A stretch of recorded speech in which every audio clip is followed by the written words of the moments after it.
ဆုံးသွားတာနှစ်ပါး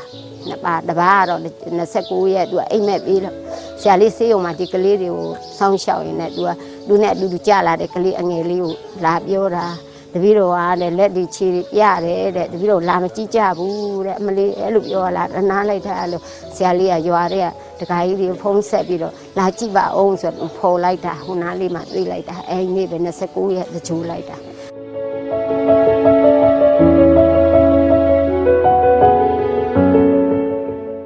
ဒီတပားလေသူကပြောနေအဲ့အိမ်မက်ပြေးရပေါ့တပည့်တော်ကအလေထက်မှာတဲ့ဟိုတုံးတွေနဲ့တကားတွေနဲ့ညီးနေတာ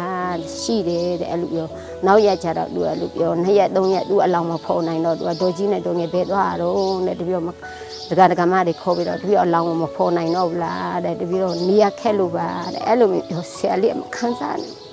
ကလေးကိုတနာတယ်ခုထိမကဲဆဲနိုင်တယ်ဘော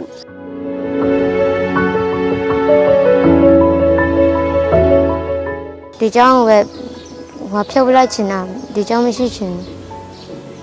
ဒီတိုင်းမဲ့တဲအိမ်နဲ့ထရန်အိမ်နဲ့ပဲနေချင်တယ်